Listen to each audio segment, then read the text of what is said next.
khususnya di bidang perkantoran. Namun, pelaksanaannya sering menghadapi berbagai hambatan yang dapat mengganggu produktivitas karyawan dan efisiensi kerja. Hambatan-hambatan ini, baik yang berasal dari internal maupun eksternal, menuntut organisasi untuk mampu mengatasinya agar tercipta lingkungan kerja yang mendukung pertumbuhan karyawan sekaligus mencapai tujuan perusahaan secara optimal. Manajemen sumber daya manusia di bidang perkantoran seringkali dihadapkan pada berbagai faktor penghambat yang dapat mempengaruhi efektivitas dan efisiensi pengelolaan sumber daya manusia. Beberapa faktor tersebut meliputi yang pertama itu adalah kurangnya komunikasi yang efektif. Komunikasi yang buruk antara manajemen dan karyawan dapat menyebabkan kesalahpahaman, ketidakpuasan, dan rendahnya motivasi kerja. Hal ini seringkali menghambat kolaborasi dan pencapaian tujuan organisasi. Lalu yang kedua, keterbatasan sumber daya.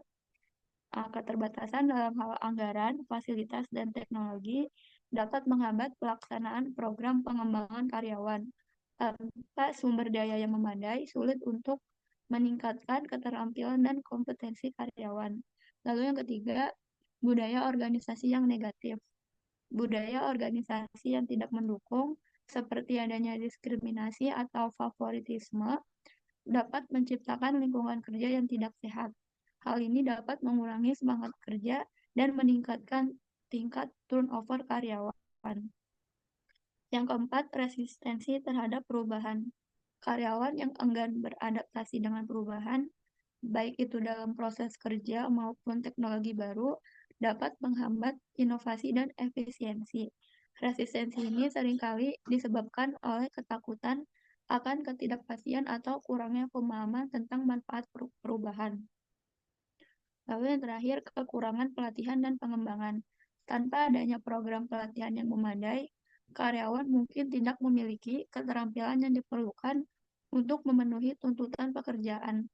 Hal ini dapat mengakibatkan penurunan produktivitas dan kualitas kerja. Mulai di next.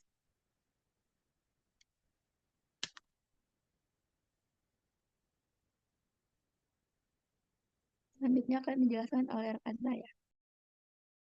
Oke, selanjutnya ada studi kasus.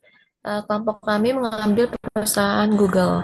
Jadi Google ini merupakan sebuah platform website yang didirikan pada tahun 1998 yang saat ini tuh udah berkembang menjadi salah satu perusahaan teknologi terbesar di dunia. Nah, dengan lebih dari 150.000 karyawan di seluruh dunia, Google ini dikenal karena melakukan pendekatan inovatifnya terhadap manajemen SDM-nya. Nah, perusahaan ini nih juga berkomitmen untuk menciptakan lingkungan kerja yang mendukung kreativitas, kolaborasi, dan kesejahteraan untuk karyawannya. Boleh next slide. Nah, dalam melakukan manajemen SDM, perusahaan Google menghadapi banyak tantangan. Salah satunya yang pertama ada kepuasan karyawan. Jadi, Google merupakan sebuah perusahaan yang memiliki reputasi yang baik. Nah, meski begitu, Google tetap berusaha untuk terus berinovasi untuk menjaga kepuasan dan keterlibatan karyawan di tengah persaingan yang dari teknologi. Yang kedua, keberagaman dan inklusi. Perusahaan menghadapi tantangan dalam menciptakan lingkungan kerja yang beragam dan inklusif, terutama dalam hal gender dan juga ras. Yang ketiga, ada keseimbangan kerja hidup. Nah, dengan adanya budaya kerja yang intens, perlu memastikan bahwa karyawan tidak mengalami kelelahan dan dapat menjaga keseimbangan antara pekerjaan dan juga kehidupan pribadi. Boleh next slide.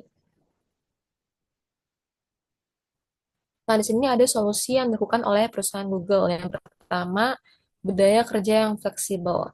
Jadi, perusahaan Google ini menerapkan kebijakan kerja yang fleksibel yang memungkinkan karyawan untuk memilih jam kerja dan lokasi kerja mereka. Nah, ini nih membantu karyawan untuk menyesuaikan pekerjaan dengan kehidupan pribadi mereka. Yang kedua, program kesejahteraan karyawan. Perusahaan ini menerapkan berbagai program kesejahteraan seperti layanan konseling, kesehatan mental dan program, fasilitas seperti gym, ruang relaksasi, dan hal lainnya yang menunjang kesejahteraan karyawan. Yang ketiga ada yang perusahaan Google ini meluncurkan program untuk menciptakan keberagaman dan juga inklusi, termasuk pelatihan kesadaran adanya bias dan kelompok sumber daya karyawan untuk mendukung karyawan dari berbagai latar belakang. Yang keempat ada penggunaan data untuk pengambilan keputusan. Nah, jadi perusahaan Google ini menggunakan analitik data untuk memahami kebutuhan karyawan dan mengukur efektivitas program MSDN mereka. Survei kepuasan karyawan dilakukan secara berkala untuk mendapatkan masukan yang berguna. Yang terakhir ada pengembangan karir dan pelatihan. Nah, perusahaan Google ini melakukan berbagai program pelatihan dan pengembangan yang ditawarkan, termasuk kursus online dan mentoring. Nah, hal ini nih membantu karyawan untuk terus belajar dan berkembang dalam karir mereka. Boleh next slide?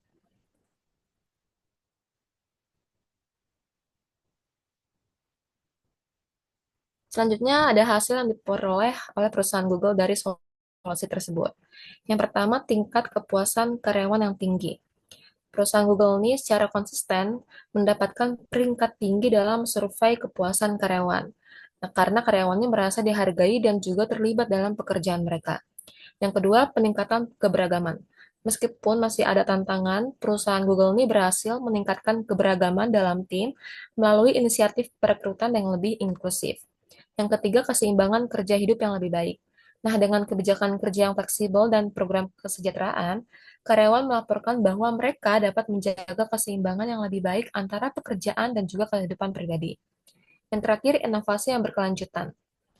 Jadi, perusahaan Google ini melakukan budaya kerja yang mendukung kreativitas dan juga kolaborasi yang telah membantu perusahaan untuk tetap menjadi pemimpin dalam inovasi teknologi. Boleh next slide. Selanjutnya akan dijelaskan oleh rekan saya yang lain.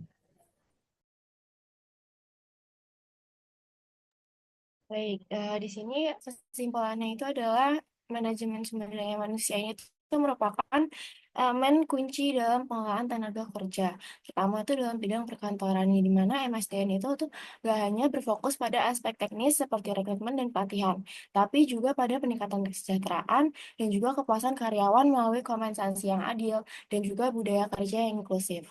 Nah, dengan adanya penerapan strategi yang tepat seperti yang diilustrasikan pada studi kasus Google tadi, organisasi dapat menciptakan lingkungan kerja yang produktif, mendukung kreativitas, dan juga berkontribusi pada pencapaian tujuan organisasi secara berkelanjutan. Tantangan seperti resistensi terhadap perubahan dan juga keterbatasan sumber daya memerlukan perhatian khusus agar tidak menghambat pengelolaan SDM. Selanjutnya adalah saran. Yang pertama adalah meningkatkan investasi dalam pengembangan karyawan, yang dimana organisasi ini tuh perlu meningkatkan alokasi sumber daya untuk pelatihan dan pengembangan karyawan, misalnya seperti pelatihan teknis, program kepemimpinan, mentoring, ataupun akses ke kursus ataupun konversi yang mendukung peningkatan kompetensi karyawan. Nah, yang kedua itu adalah mengadopsi teknologi digital dalam pengelolaan SDM. Yang dimana dengan perkembangan teknologi, perusahaan dapat memanfaatkan perangkat lunak SDM seperti Human Resource Information System untuk mempermudah pengelolaan data karyawan, proses rekrutmen, evaluasi kerja, dan juga analisis kebutuhan pelatihan. Nah, yang ketiga itu adalah memperkuat kebijakan keberagaman dan inklusi. Nah, perusahaan disarankan untuk terus mendorong keberagaman dan inklusi dalam lingkungan kerja dengan membuat kebijakan yang mendukung kesetaraan gender, etnis, dan juga latar belakang budaya. Nah, yang keempat, ada meningkatkan komunikasi yang terbuka dan juga transparan. Organisasi ini perlu untuk memastikan saluran komunikasinya terbuka antara manajemen dan juga karyawan, di mana terdapat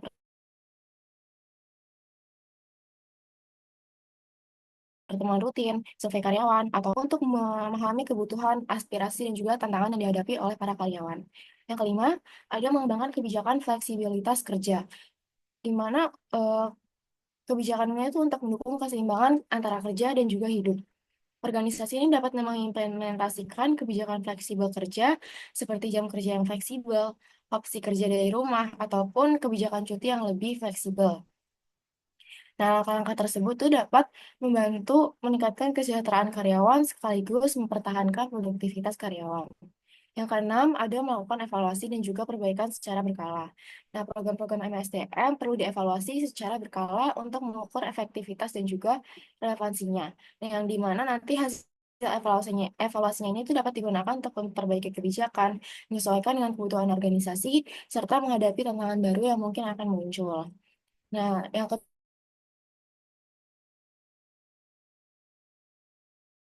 struktur gaji dan juga benefit untuk memastikan daya saingnya di pasar tenaga kerja. Selain itu, ada juga penghargaan berbasis kinerja dapat diberikan untuk motivasi karyawan dan juga meningkatkan loyalitas mereka terhadap perusahaan. Yang kedelapan adalah mendorong budaya kerja yang mendukung kolaborasi dan juga inovasi. Yang dimana perusahaan perlu menciptakan budaya kerja yang mendorong kolaborasi antar karyawan, yaitu dengan cara memfasilitasi ruang diskusi, kerja tim, dan pengakuan atas ide-ide yang inovatif. Perusahaan dapat meningkatkan keterlibatan dan juga kreativitas antar karyawan. Yang kesembilan adalah menangani resistensi terhadap perubahan dengan strategi yang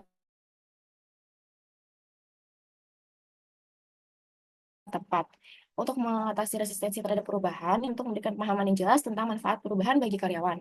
Pelatihan, komunikasi yang efektif, dan juga keterlibatan karyawan dalam proses perubahan dapat membantu meredam resistensi. Yang terakhir adalah meningkatkan fokus pada kesejahteraan mental dan juga fisik karyawan.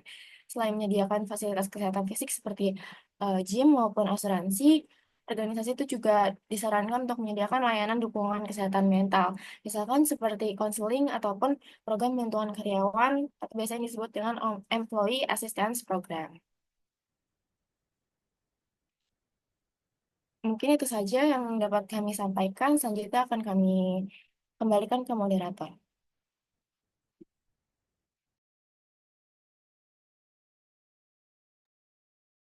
Sekian presentasi dari kelompok 5. Kurang lebihnya mohon maaf. Mungkin teman-teman yang ingin mengajukan pertanyaan terkait materi yang telah kelompok kami paparkan, dipersilakan untuk raise hand ya. Terima kasih.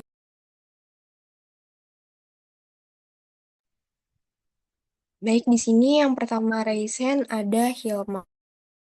Kepada Hilma, dipersilakan untuk mengajukan pertanyaannya ya. Kasih kepada moderator untuk mempersiapkan materi kelompok 5 yang sangat baik. Saya ingin bertanya, bagaimana seharusnya seorang manajer SDM menangani karyawan yang ahli dalam pekerjaannya dan sulit untuk digantikan posisinya, tetapi karyawan tersebut itu merasa kalau mereka diperlakukan dengan buruk oleh perusahaan di masa lalu. Kira-kira apa sih solusinya? Terima kasih. Baik, terima kasih banyak Hilma atas pertanyaannya. Selanjutnya di sini ada Nara. Kepada Nara, dipersilakan untuk mengajukan pertanyaannya ya. Baik, terima kasih kelompok penyaji atas kesempatannya. Saya izin bertanya, eh, menurut kalian, pertanyaan adalah jika MSDM bertujuan untuk mengoptimalkan potensi karyawan, kenapa sih masih banyak organisasi yang menghadapi masalah produktivitas rendah? Apa penyebab utamanya? Apakah jelas pertanyaannya? Cukup jelas, terima kasih banyak Nara atas pertanyaannya. Selanjutnya di sini penanya terakhir ada Cindy. Kepada Cindy, dipersilakan untuk mengajukan pertanyaannya ya.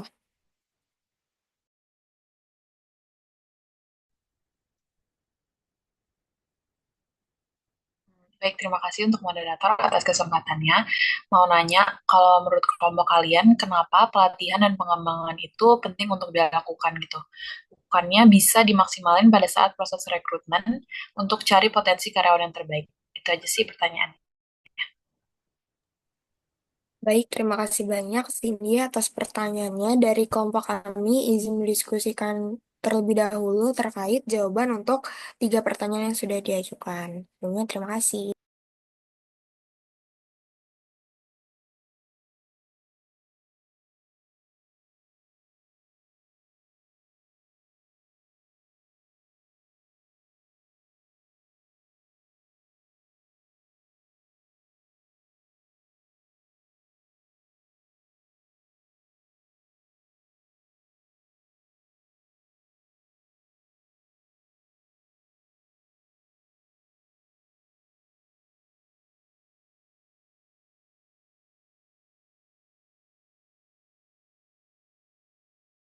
seharusnya seorang manajer SDM menangani karyawan yang ahli dalam pekerjaannya dan sulit digantikan, tetapi merasa bahwa mereka telah diperlakukan dengan buruk oleh perusahaan di masa lalu.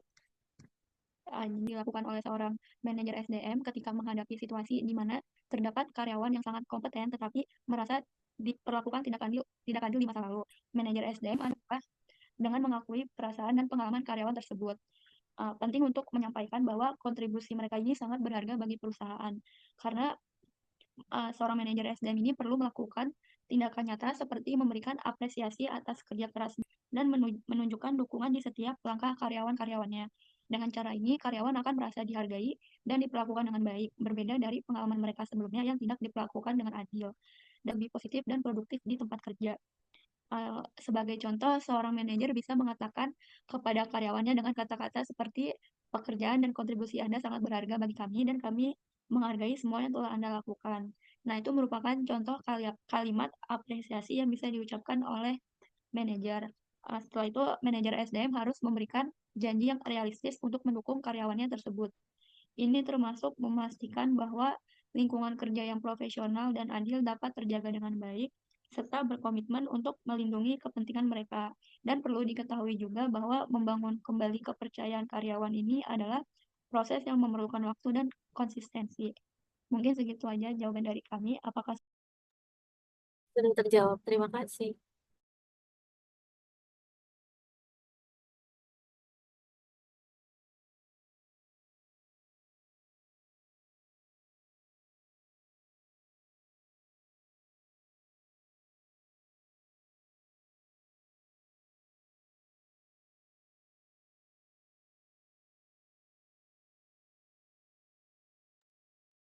Baik, saya izin menjawab pertanyaan dari Nara. Pertanyaannya itu, jika MSDM bertujuan mengoptimalkan potensi karyawan, mengapa masih banyak organisasi yang menghadapi masalah produktivitas rendah? Apa penyebab utamanya? Nah, penyebab utamanya itu bisa karena pengimplementasian MSDM di banyak organisasi atau perusahaan itu sering tidak berjalan secara optimal. Nah, beberapa perusahaan itu mungkin hanya berfokus pada saat perekrutan tanpa memberikan perhatian yang cukup pada pelatihan, pengembangan, dan manajemen kinerja yang berkelanjutan. Nah, akibatnya potensi karyawan itu nggak dapat dikembangkan secara maksimal. Nah, faktor lain itu juga bisa karena lingkungan kerja, seperti komunikasi yang buruk, konflik antar tim, serta tekanan kerja yang berlebihan. Nah, hal-hal tersebut dapat mempengaruhi semangat dan produktivitas karyawan. Nah, selanjutnya itu ketika karyawan merasa tidak dihargai atau minimnya pemberian apresiasi. Nah, tidak mendapatkan apresiasi yang cukup dari perusahaan atas effort yang telah diberikan karyawan, itu dapat menurunkan produktivitas kinerja karyawan, atau karyawan itu dapat melihat peluang karir yang stagnan aja di perusahaan itu. Contohnya misal kalau misalnya karyawan itu kontrak magang 3 bulan, terus misalnya diperpanjang lagi 3 bulan selanjutnya, nah tanpa adanya penjaminan jabatan karyawan tetap. Nah, hal tersebut dapat membawa karyawan untuk resign gitu.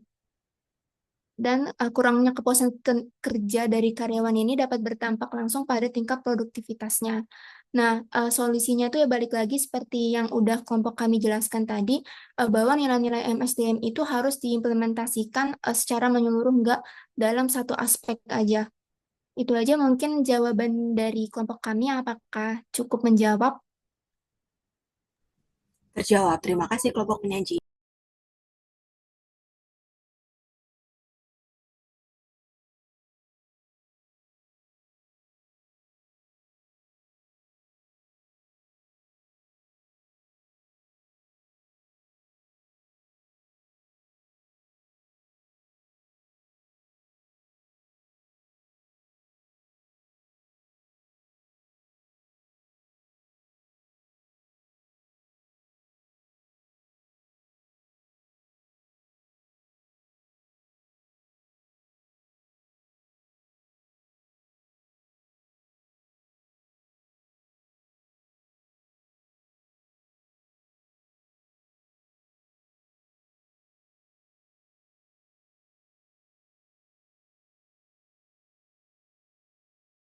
Oke, Pak.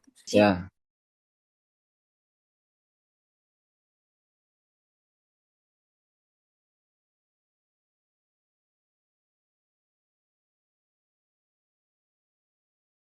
Baik, saya izin menjawab pertanyaan terakhir dari Cindy. Jadi tadi Cindy bertanya, kenapa pelatihan dan pengembangan itu dianggap penting untuk dilakukan? Bukannya tuh pelatihan dan pengembangan dapat dimaksimalkan pada saat proses rekrutmen untuk mencari potensi karyawan terbaik. Nah, jawabannya itu, meskipun proses rekrutmen sangat penting untuk mencari potensi karyawan terbaik, pelatihan dan pengembangan karyawan tetaplah esensial untuk beberapa alasan. Yang pertama itu untuk meningkatkan produktivitas, yang kedua itu untuk meningkatkan kinerja, yang ketiga itu untuk meningkatkan motivasi dan juga retensi dari karyawan tersebut. Yang keempat untuk memperkuat kompetisi bisnis.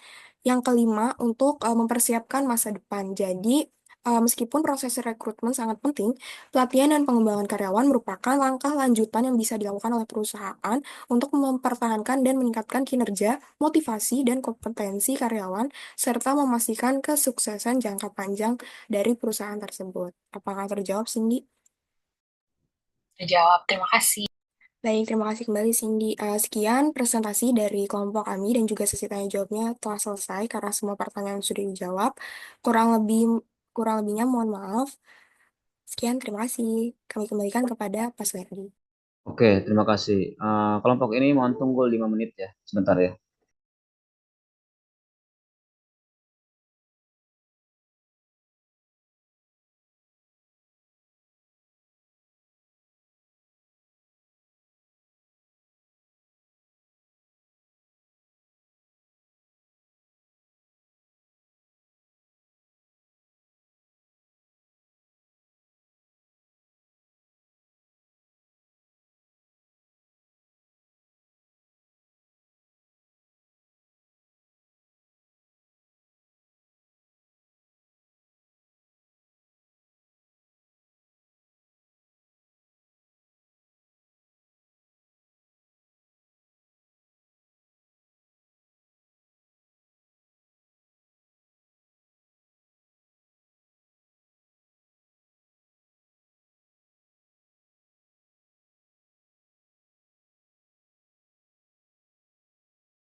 Oke.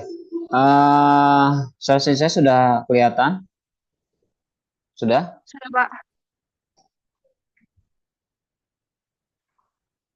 PJ Anisya. Betul ya PJ ya? Iya, Pak. Oke. Dengan dosen sebelumnya, waktu itu berapa kelompok?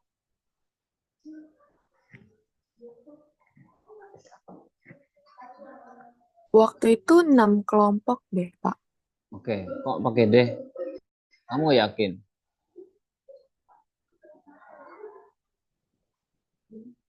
Berapa kelompok?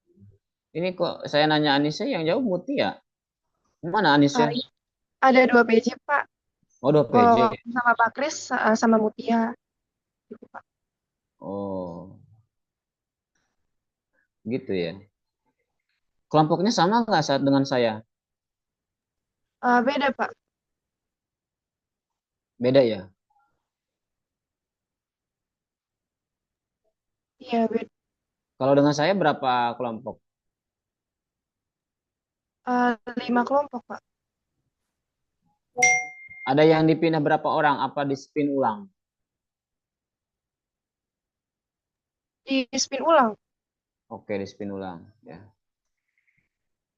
Eh, jadi nanti yang presentasi tolong dibuatkan modul ya.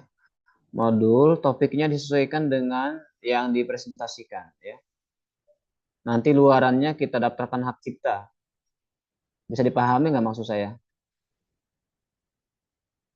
Bisa dipahami?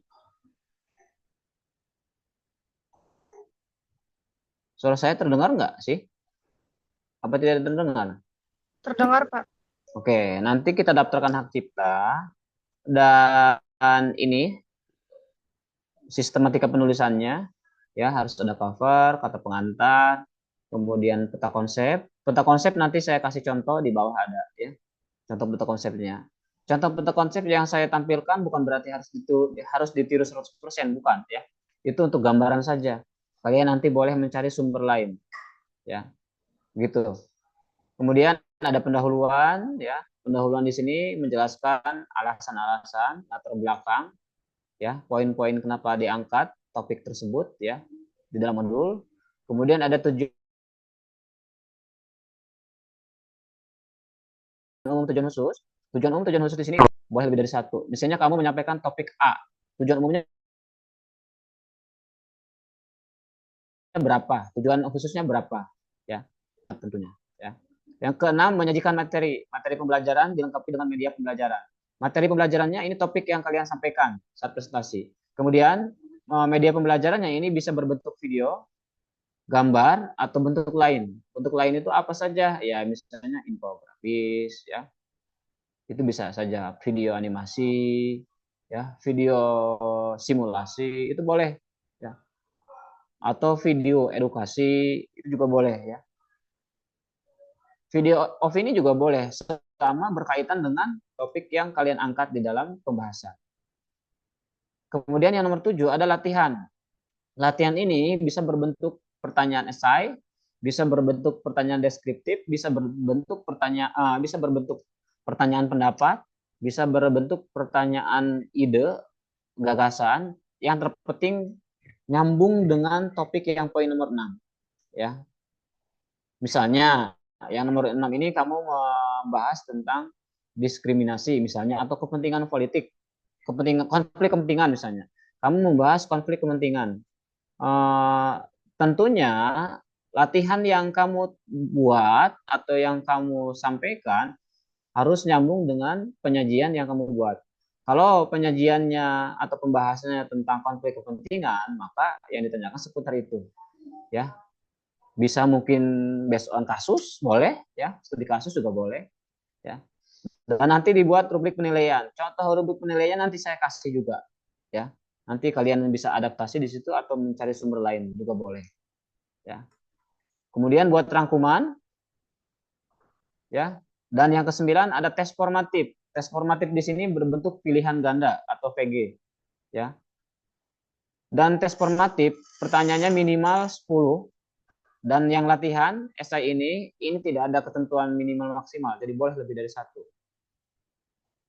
Dan dilengkapi rubrik, tadi saya ulangi. Sedangkan nomor 9 ini dilengkapi kunci tes formatif atau kunci jawaban. Nanti misalnya kamu Mutia, misal skala bukan skala, apa namanya, pilihannya dari A sampai E. Nanti kamu buat setiap nomor itu ada kunci jawabannya. Jawaban yang benarnya itu apa gitu ya.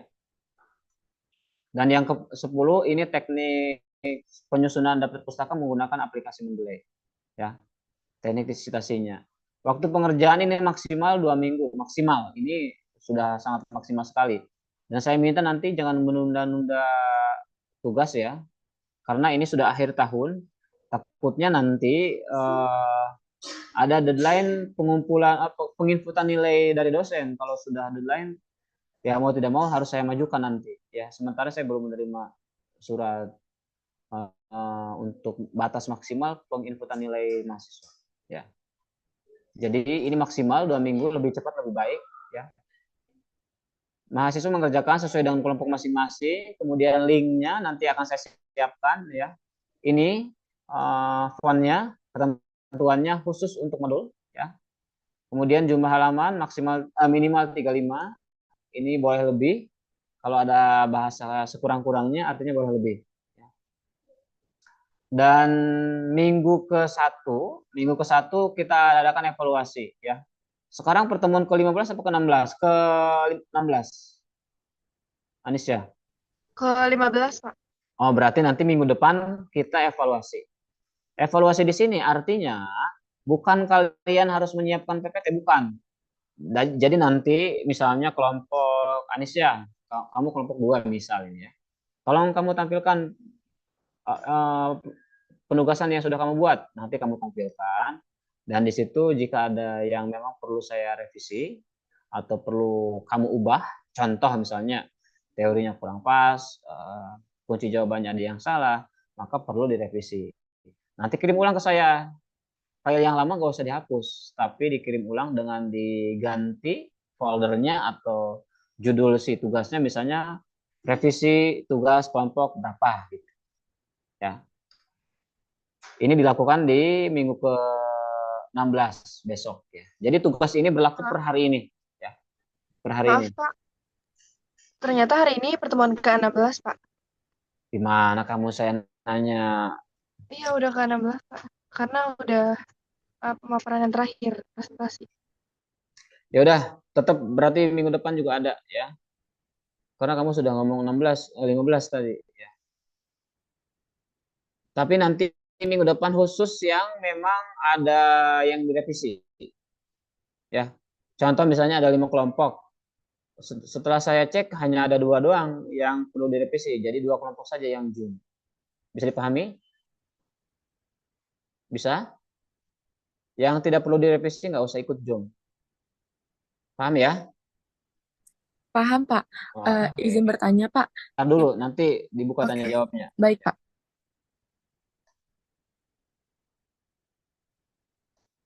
Ini kriteria penilaian ya, originalitas, jadi copy pendapat, kemudian teknik, ada teknik pengambilan gambar, video editing dan desain, dan ini kejelasan video, suara, gambar ya. Ini dalam hal suara ya. Dan luarannya ada 2 ya. Ini 2 luaran, dan karya terbaik kita daftarkan hak cipta. Tapi ini yang terbaik ya, bukan semua kelompok ya. Contoh misalnya dari 5 kelompok atau 6 kelompok, yang bagus ada 3 ya, udah 3 aja yang saya daftarin. Dan itu nanti uangnya ditanggung kampus.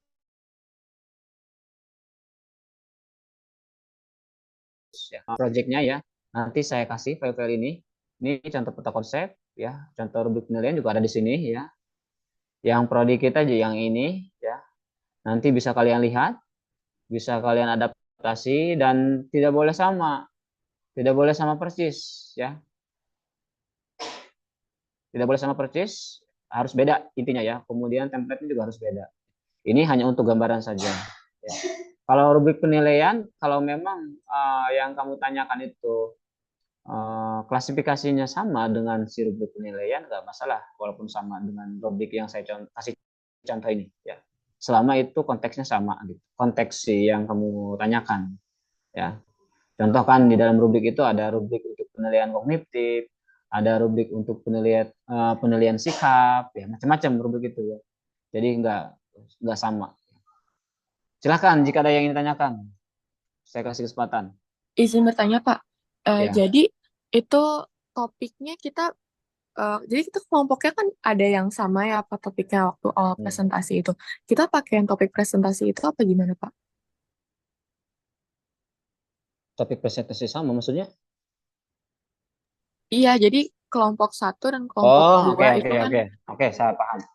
Contoh, misalnya ada 2 kelompok tapi topiknya sama. Apakah dua-duanya sama, Pak? Gitu kan? Betul, Pak. Oh, oke. Boleh sama, tapi isinya belum tentu sama. Paham ke maksud saya? Oh, oke, paham, Pak. Jadi walaupun topiknya sama, bisa jadi kelompok 1 ada menyorot bagian A, tapi kelompok B lebih menyorot kelompok 2 lebih menyorot bagian B gitu ya, Pak? Good, ya. Jadi tidak mungkin sama per kalimat, ya. Struktur kalimatnya, struktur bahasanya nggak mungkin sama, walaupun judulnya sama. Gitu ya? Jadi judulnya sama nggak apa-apa ya, tapi Nggak isinya masalah. yang penting beda gitu ya. Nggak masalah, sama-sama es campur tapi rasanya berbeda. Nggak apa-apa. Ya? Oke Pak, baik Pak, terima kasih. Jadi ini pakai kelompok yang UTS aja ya Pak? Yang presentasi aja ya Pak? Ya, yang presentasi. Ya. Oke, ada lagi? Biar jelas kita. Saya izin bertanya Pak. Untuk Oke, siapa untuk ini? cover itu sekreatif mungkin ya Pak? Iya dong, ya sekreatif mungkin. Lalu untuk pengambilan referensi ada batas tahunnya nggak Pak? Nggak ada, ya. Yang terpenting relevan. Oke, terima kasih Pak. Yang terpenting relevan.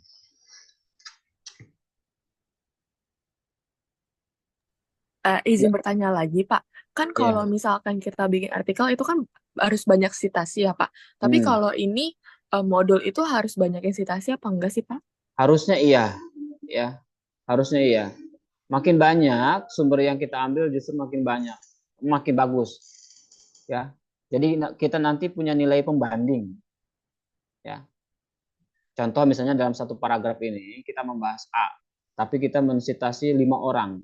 Dari 5 orang tersebut mungkin ada kemiripannya, ya, ada sisi positifnya, ada kalimat pembeda atau sisi negatifnya. Ya, yang kontra ini benang merahnya apa nanti? Ya, sehingga di situ kamu mungkin bisa saja nanti berikan satu paragraf menyimpulkan dengan pendapat mahasiswa. Itu yang saya inginkan. Ngerti nggak maksud saya? Ngerti ya? Ngerti Pak? Ya. Ada lagi? Saya izin nanya Pak, tadi kan ada esai ya Pak. Nah itu apakah perlu dijawab juga kayak pilihan ganda atau cuma latihannya aja? Perlu dijawab. Itu kan tadi ada rubrik ya. Kita nggak mungkin bisa bikin rubrik tanpa tahu jawaban dari si esai tersebut. Oh baik Pak. Terus izin nanya juga nanti untuk minggu evaluasi itu nanti teknisnya gimana ya Pak? Apakah semua kelompok kumpulin ke satu file atau? Kumpulin dulu ke link. Nanti akan saya cross check. Oh, kelompok 1 dan 5 ini ada yang direvisi, nanti kita join, jom. Sedangkan kelompok yang lain nggak usah ikut, gitu ya. Berarti maksimal pengumpulan di link Google Drive itu kapan ya Pak? Supaya nanti kan Pak Minggu depan. di hari Senin depan. Minggu depan. Minggu depan berarti di ya, Selasa, di Senin malam ya Pak? Iya. Tapi nanti jika ada yang perlu direvisi, itu bisa disubmit ulang dengan tetap mengirimkan ulang file yang lama nggak usah dihapus, gitu. Oh baik Pak, terima kasih Pak. Oke. Ada lagi?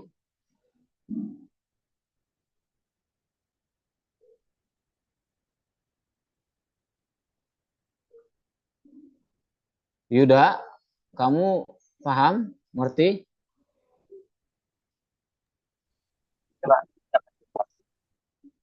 Hah? Oke. Suara kamu putus-putus. Saya rasa sudah cukup jelas Pak. Mungkin nanti kalau misalkan ada pertanyaan lebih dari teman-teman, bisa dikumpulkan dulu, nanti Fatin mungkin bisa bertanya kepada Bapak secara PC. Oke, secara apa? Secara japri, Pak. Oh, oke. Terima kasih ya teman-teman mahasiswa. Selamat mengerjakan tugasnya. Nanti tolong jika saya lupa ingatkan ya. PJ nggak usah bosan-bosan ingatkan saya. Ya. Kalau saya lupa ingatkan. Misalnya pagi-pagi belum balas, siangnya boleh WA lagi. Ya, gitu ya. Nggak usah sungkan-sungkan WA Ya, aja. baik, Pak. Oke, terima kasih. Selamat siang. Akhir kata wassalamualaikum warahmatullahi wabarakatuh. Waalaikumsalam warahmatullahi wabarakatuh. Terima kasih banyak, Pak. Terima kasih. Makasih banyak, Pak.